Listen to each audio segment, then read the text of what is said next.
Bom torcedor vascaíno, vambora para mais um vídeo, mais um Acorda Vascão aqui no nosso canal do Gigante Vasco. Apenas o primeiro vídeo dessa quinta-feira, dia 5 de dezembro. E nada melhor do que vir aqui após uma vitória do Vasco da Gama. E olha, meu amigo, por incrível que pareça, mesmo o Vasco não tendo conquistado a tão sonhada vaga na Libertadores, fechando um ano bem complicado, né? Porque se havia essa expectativa no meio da torcida de, na temporada de 2025, o Clube de Regatas Vasco da Gama voltar a disputar a principal competição de clubes do futebol sul-americano. O clima hoje é bom. O clima dentro do Vasco, o clima na torcida do Vasco, nessa manhã de quinta-feira, é bom. Talvez pela questão de a gente olhar para o futuro e vislumbrar a chegada de Evangelos Marinax? Sim, talvez. E a gente vai falar muito sobre isso, inclusive aqui nesse Acorda Vascão. Mas eu acho que, acima de tudo, passa muito pelo que a gente viu ontem e pela forma com que aconteceu. O Vasco ontem, ele vence e convence em São Januário. O Vasco jogou bola ontem dentro do Caldeirão. O Vasco mostrou que talvez, se tivesse focado, talvez, se o técnico Rafael Paiva tivesse sido demitido ontem, a gente teria um final de ano mais tranquilo e até mais feliz. Porém, por incrível que pareça, mesmo diante de tudo que aconteceu nessas últimas rodadas de Campeonato Brasileiro, a partida de ontem do Vasco da Gama, ela deixa para o torcedor vascaíno um bom sentimento com relação a 2025. O time do Vasco é limitado. O time do Vasco tem as suas carências. A gente precisa de zagueiro sim, a gente precisa de meias sim, a gente precisa de pontas sim. A gente precisa reforçar sim o elenco para 2025. Mas eu acho que o jogo de ontem mostrou que talvez não é esse terror todo que a gente pensou durante 2024. A atuação do Jair, a atuação do Coutinho, a atuação do Alex Teixeira, a atuação do zagueiro Léo, tão criticado e botou o Hulk no bolso. Tudo isso faz o vascaíno olhar para o ano de 2025 e pensar, cara, contratando algumas peças aqui, talvez esse 2025 seja realmente muito bom. E não apenas pela vitória, não apenas pelo desempenho, mas por tudo que envolve o Vasco. A gente critica pra caramba o Pedrinho, mas eu vou trazer aqui a vocês nesse Acorda Vascão o vídeo dele na entrevista coletiva de ontem, onde ele participa ao lado do Felipe. E, gente, mostra que o Felipe e o Pedrinho, principalmente, o nome que a gente tá falando aqui agora, é Vasco pra caramba. A gente vai trazer também vídeo aqui do Felipe, onde ele fala sobre a perda irreparável que ele teve do seu pai e do seu irmão, e mostra que o Felipe é Vasco pra caramba. E por que eu tô falando isso? Porque, acima de tudo, hoje, o torcedor vascaíno, ele tem na principal cadeira que é na presidência. E de uma forma interina, é claro, mas na beirada de campo, dois dos maiores ídolos da história do nosso clube. Hoje, o Vasco respira Vasco. E talvez é por isso que a gente está fechando esse ano de 2024 com um sentimento não tão ruim assim. E a gente vai falar muito sobre isso. Vamos passar mais sobre esse assunto durante esse Acorda Vascão. Assim como também falaremos também durante esse vídeo sobre Evangelos Marinax, representante que foi enviado do Grego aqui ao Rio de Janeiro para avançar nas negociações com o Vasco. Vamos falar sobre a entrevista que aconteceu ontem, foi divulgada pelo portal Sky Sport, do empresário grego. Assim, nós temos muitas informações para vocês nesse Acorda Vascão. É um Acorda Vascão que chega aí, como a gente costuma falar aqui às vezes no nosso canal, de fato com o pé na porta, né? É um vídeo que você não pode de forma alguma perder. E é um vídeo que, assim, você com toda certeza não irá se arrepender de ver todos os minutos, porque tá muito legal, tá muito bom de assistir. Porém, antes de começar, esse vídeo, como a gente sempre faz aqui no nosso canal, eu quero dar, é claro, acima de tudo, as boas-vindas a todos vocês que estão chegando aqui pela primeira vez. Para quem ainda não me conhece, muito prazer. Eu sou o Lucas, você está no canal do Gigante Vasco, o canal do torcedor vascaíno. E é claro, né, Vascão, você que está aí do outro lado e ainda não é um inscrito do nosso canal, poxa, não perca tempo, cara. De verdade mesmo, corra aqui embaixo onde tem essa palavrinha inscreva-se. Aperte aí nela e já venha fazer parte da nossa família. A gente sempre deixa muito bem claro como funcionam as coisas. Nós estamos aqui no nosso canal todos os dias, 3 vezes por dia. Temos o Acorda Vascão, que é esse vídeo aqui, e todos os dias sai às 7 horas da manhã. Esse é o meu compromisso com você aí do outro lado. Nós temos o Fala Gigante saindo na parte da tarde e temos também o Boa Noite Gigante saindo sempre pela parte da noite. Então, se inscreva e é muito fácil. É só você vir aqui. Esse foi o nosso pós-jogo de ontem. Vir aqui nessa palavrinha, inscreva-se, que você rapidamente será um inscrito do nosso canal. E também, ó, apertou a palavrinha inscreva-se, surgiu o sininho, clique na notificação todas, para que todos os nossos vídeos sejam enviados a você. E não esqueça também de, acima de tudo, largar o dedo no like, que é fundamental para a divulgação do vídeo. Show! Vambora então, né, Vascaíno? Sem muita enrolação, falar, é claro, logo de Vasco da Gama. E eu quero começar aqui com vocês esse Acorda Vascão falando sobre a vitória, posso dizer até grandiosa, que o Vasco da Gama teve contra o Atlético Mineiro ontem em São Januário. O Vasco vence e convence a equipe na qual foi eliminado nas semifinais da Copa do Brasil. O Vasco vence a finalista da Copa do Brasil, o finalista da Copa Conmebol Libertadores e amassa o Atlético Mineiro em São Januário. O Vasco fecha o jogo com 58% da posse, com mais de 130 passes trocados em comparação ao Atlético Mineiro durante todos os 90 minutos. Chuta 11 vezes ao gol do Atlético, sendo que das 11, 4 acertaram o gol do goleiro Everson. O Vasco foi muito superior ao Atlético. O Atlético Mineiro viveu os 90 minutos de contra-ataque. Eu acho que um jogo de futebol, ele é determinante quando uma equipe é muito superior à outra, quando mesmo tendo o placar em desvantagem, essa equipe ainda consegue ter a posse. O que eu quero dizer? O Vasco ele abre o placar na primeira etapa, o Vasco vai para o segundo tempo, e o Vasco ainda assim consegue ser superior. O Vasco ainda assim consegue mandar no jogo. O Vasco ainda assim consegue agredir o Atlético Mineiro. Isso não é normal, porque normalmente quando a equipe está em desvantagem numérica, ela vai tomar o controle da partida e é normal a equipe que está em vantagem numérica se fechar. E o Vasco, mesmo em vantagem numérica ontem, continuou tomando as ações do jogo. Eu acho que isso foi e é um fator fundamental no meu modo de ver futebol, que evidencia como o Vasco foi bem ontem contra a equipe do Atlético Mineiro. Números muito bons, desempenhos muito bons do Alex Teixeira, do Coutinho, do Léo, e tudo isso, é claro, alegra o torcedor vascaíno. O Vasco, com a vitória, ele crava. O Vasco hoje está confirmado na Sul-Americana de 2025. É muito legal o Vasco estar voltando a disputar uma competição internacional. Pode parecer pouco, porém não é. A gente viu nesse ano o Cruzeiro chegando a uma final contra o Racing, algo gigante, jogando uma final na Argentina, longe do Brasil, levando o seu torcedor para lá, enchendo o estádio. E, meu amigo, você pode hoje desmerecer uma Sul-Americana, mas Vasco vencendo uma Sul-Americana, o Rio de Janeiro iria parar e vai parar. Porque a gente quer e vai torcer para que o Vasco vença essa Sul-Americana em 2025, mas o Vasco ainda não fechou, né, os seus objetivos para essa temporada. O Vasco ainda busca a nona colocação do Campeonato Brasileiro, é super viável. O Vasco hoje é o 10º colocado, basta apenas ultrapassar o Cruzeiro, que tem um desafio difícil nessa próxima rodada de Campeonato Brasileiro contra o Juventude, lá na Alfredo Jaconi. O Vasco quer a nona colocação, por quê? Porque a nona colocação do Campeonato Brasileiro dará vaga ao Vasco da Gama diretamente à terceira fase, perdão, da Copa do Brasil. E o Vasco não terá aquele desgaste todo, nem com a primeira, nem com a segunda fase. Então o Vasco hoje foca no jogo de domingo. O Vasco quer chegar na nona colocação.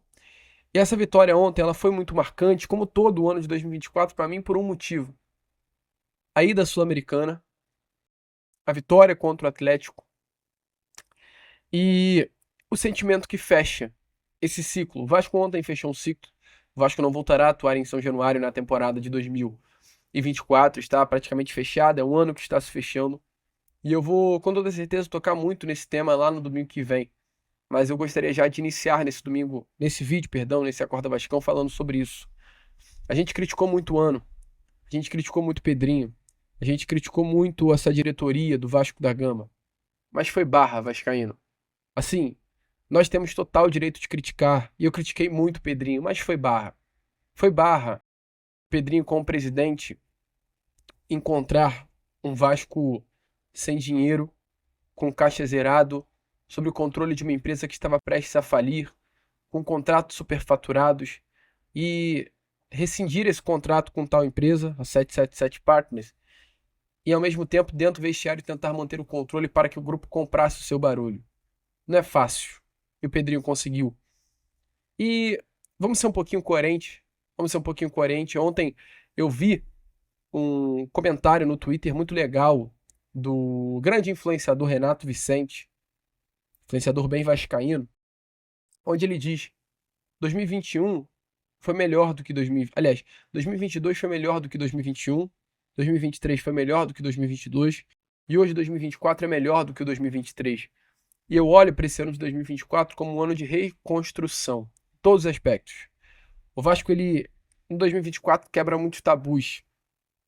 O Vasco, em 2024, eu acho que ele dá uma resposta pro futebol brasileiro do tipo: eu ainda não sou o Vasco, mas eu voltei, eu tô aqui. Uma temporada igual ao do Botafogo no ano retrasado, onde o Botafogo ele volta pela primeira vez à Série A do Brasileiro e ele quase chega à Libertadores. O Botafogo tem um ano muito parecido com o do Vasco.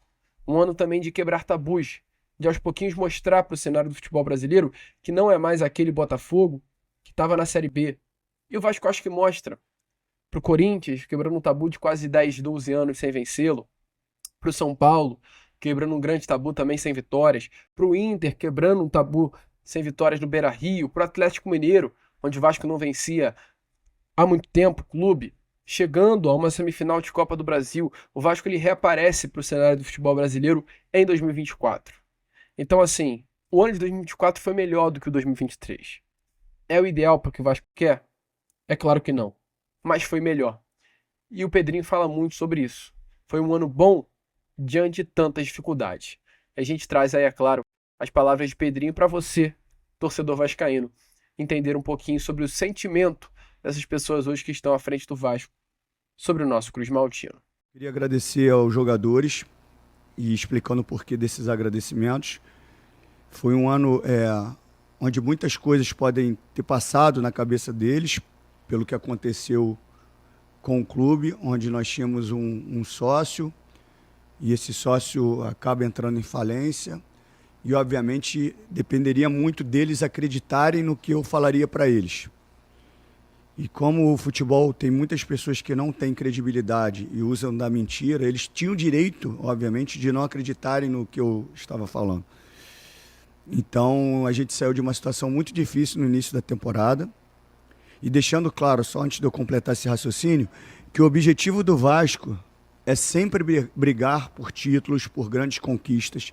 Esse vai ser sempre o grande objetivo do Vasco. Mas mostrando o cenário desse ano, foi um ano onde um sócio sai, no começo com muita dúvida para as pessoas, para mim obviamente não, e obviamente os atletas também teriam uma dúvida. E isso mexe muito com a cabeça do atleta, né? O que vai ser do clube, se vai ter dinheiro, se vai pagar em dia, se não vai, se vai chegar um novo sócio, como é que vai ser. E a gente sai de uma situação muito difícil no início da temporada, consegue reagir dentro da competição e depois de 13 anos, se eu não me engano, chega numa semifinal de Copa do Brasil. E a gente já, independente do que aconteça na rodada, já está numa competição internacional desde 2019, que o Vasco não se classificava para uma competição internacional, e nosso objetivo, devido à pontuação do início da temporada, era uma classificação para a Libertadores, mas isso não aconteceu. Mas para deixar claro que os jogadores estão de parabéns por todo esse turbilhão de emoções, eles tiveram uma reação muito importante dentro da competição. E eu quero fazer um agradecimento especial aqui ao Felipe, por ter aceito a responsabilidade desses 3 jogos, num momento muito difícil da vida pessoal dele, onde ele perdeu o seu Jorge e o Alexandre, o seu pai e o seu irmão. O seu Jorge, que muitas vezes foi um pai para mim, e o Felipe passou a madrugada também no dia do falecimento do seu irmão, agilizando todo o processo do enterro. E eu falei com ele que ele não precisava dar treino, que ele poderia abrir mão dos 3 jogos, porque é uma coisa muito grave na questão familiar. E na madrugada que ele passa com o irmão, ele vem de manhã, dá o treino e depois vai para o enterro do seu irmão. E num mês só ele perde 2 familiares muito importantes. Então, eu só vim aqui fazer esses agradecimentos, em especial ao Felipe por ter aceito esses 3 jogos num momento tão difícil. A palavra é dele, tá? Obrigado. Torcedor vascaíno, esse é de fato o sentimento, né? Pessoas que amam muito o Vasco da Gama e fazem de tudo para que esse clube sobreviva da forma com que pode. E o Vasco venceu ontem sob o comando de alguém que é ninguém mais, ninguém menos, o maior vencedor da história do Clube de Regatas Vasco da Gama. Sim, Felipe é o jogador que profissionalmente venceu mais títulos com a camisa do nosso Cruz Maltino. É gigante na história, é um dos maiores da história do nosso Vasco. Alguém muito representativo ali na beirada de campo. Pedrinho falou um pouquinho sobre o Felipe. E o Felipe, ele foi a emoção durante sua entrevista coletiva. Você falado sobre esse momento dele, essa oportunidade que ele tem de comandar o Vasco e de ter tentado esquecer tanta coisa que aconteceu nesse período recente fora das 4 linhas para tentar viver de uma forma intensa o nosso Cruz Maltino. Dê uma olhada aí nas palavras do Felipe, o maestro. Vencer pela primeira vez aqui. Marquinho, na realidade, assim, fui criado aqui, fui nascido aqui, para ser uma semana e um mês muito ruim, perder meu pai e meu irmão, mas eu sou Vasco, eu tenho que ajudar o Vasco. O Vasco nesse momento, desculpa, gente, precisou de mim, independente da função, eu vou ajudar o Vasco da melhor maneira possível. Então, Pedro falou aqui em relação a abrir mão de ajudar o Vasco. E com certeza meu pai e meu irmão ficaram muito felizes pela minha atitude. Meu amigo, é como eu trouxe aqui a vocês, né? Realmente é se negar muito, tentar dar muito pelo Vasco. Eu sei que esses caras se dão, se entregam, amam o Vasco da Gama. Eu não tenho a dúvida que esses aí ainda vão colher muitos frutos por tudo que eles plantaram agora nesse período. E a gente espera que esse fruto não demore a ser colhido, né? E a gente vai entrar agora no assunto Marinácsi, porque a informação que tivemos ontem, um pouquinho antes da partida, dada até pelo nosso grande amigo, parceiro e colega Flávio Dias, é de que, sim, um representante do grego Evangelos Marinácsi está hospedado aqui no Rio de Janeiro, na Zona Sul Carioca, com o objetivo de agilizar processos. Hoje, é importante a gente lembrar que, nesse momento, Evangelos Marinácsi tem ao seu lado Edu Gaspar, brasileiro, que foi contratado para exatamente desenvolver o futebol do conglomerado de Evangelos Marinácsi, que hoje tem os clubes do Olympiacos, do Rio Ave e do Nottingham Forest. Edu Gaspar foi contratado para encontrar um clube do futebol sul-americano e esse clube é o Vasco da Gama. Edu Gaspar já trocou sim ligações com o Pedrinho, mas o contato não é diretamente com o Pedrinho. Hoje, Edu Gaspar representando Evangelos Marinácsi, Pedrinho representando o lado da SAF Cruz Maltina, e entre Pedrinho e Edu Gaspar, entre Vasco e Marinácsi, temos Giuliano Bertolucci, o empresário, sim, está fazendo essa ponte entre as partes. E a informação é que nessa semana tivemos aí, desembarcando aqui na cidade carioca, um representante do empresário grego para avançar ainda mais nessas tratativas e fazer esse contato direto com o pessoal do nosso Cruz Maltino. Ele quer muito a SAF do Vasco. As negociações vêm acontecendo a todo vapor. O primeiro contato rolou lá em setembro, mas a cada dia que passa as coisas vão avançando. E ontem a tão sonhada, esperada, aguardada entrevista ao portal Sky Sports saiu. E a gente pôde ter um pouquinho de noção de quem é o grego Evangelos Marinax que tomou conta ontem de São Januário, né? Ontem a gente viu nas arquibancadas de São Januário bandeiras da Grécia, até gente vestido com trajes gregos tivemos presente em São Januário. Acho que o grego já tomou conta realmente do coração do torcedor vascaíno. Ontem, nessa entrevista que ele deu à Sky Sports, ele diz que um clube de futebol precisa ter 3 grandes pilares para que ele tenha o desejo de investir. E aí ele cita a grande tradição, ele cita a base de torcedores significativa e ele cita também potencial para crescimento. Ou seja, para Marinax, o Vasco tem todos esses fatores. E por isso que ele está atrás do nosso Cruz Maltino. Sobre as negociações para comprar o Vasco, a Sky Sports, Evangelos Marinax disse o seguinte, olha, abre aspas, há discussões sim sobre comprar o Vasco. E o que posso dizer é que qualquer coisa em que eu queira me envolver precisa ser algo importante. A tradição é muito importante e sempre faz mais sentido para mim administrar ou possuir. Mas em grandes clubes, onde estamos falando de milhões de torcedores, você não considera isso como propriedade. Não posso usar a palavra que comprei o Olympiacos ou comprei o Nottingham Forest. Isso é algo enorme. É para todos os torcedores, para milhões de pessoas. Então não posso ver isso como um negócio. É muito importante, em qualquer coisa que eu esteja envolvido, ser um time que tenha uma grande base de torcedores. Portugal é uma exceção, no caso o Rio Ave, né? Ele se tem um time menor. Mas o que precisamos fazer é que esse time também seja atualizado e seja um dos top 6 ou 7 times de Portugal. É muito importante porque para nós o mercado brasileiro é muito importante. Então assim, o que Marinax quer dizer? Que para ele não é comprar o Vasco. O Marinax é alguém muito lúcido, isso é encantador de fato. Não é comprar o Vasco, ele não pode usar a palavra, é isso que o Evangelos Marinax quer dizer, que comprar. Porque, gente, comprar o Vasco é muito grande. Não é, envolve muito mais do que apenas uma compra, envolve muito mais do que apenas dinheiro, envolve milhões de torcedores. Olha que coisa bonita de fato que Marinax está falando, né? Ele não pode dizer que comprou o Nottingham Forest, ele não pode dizer que comprou o Olympiacos, porque isso é para todos os torcedores, é para milhões de pessoas, perdão, não é apenas um negócio. Então olha a mentalidade desse cara. Olha que bonita a mentalidade desse cara. E é por isso que Marinax caiu nas graças da torcida. E há negócio.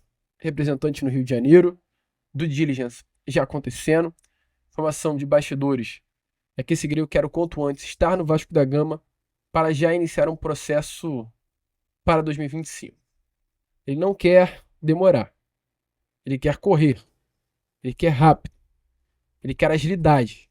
E ele quer construir um projeto grande o quanto antes. Tá animado? Deixa a sua opinião aí nos comentários, porque a gente vai ficando por aqui. Esse foi o nosso Acorda Vascão, apenas o primeiro vídeo, tá? Dessa quinta-feira.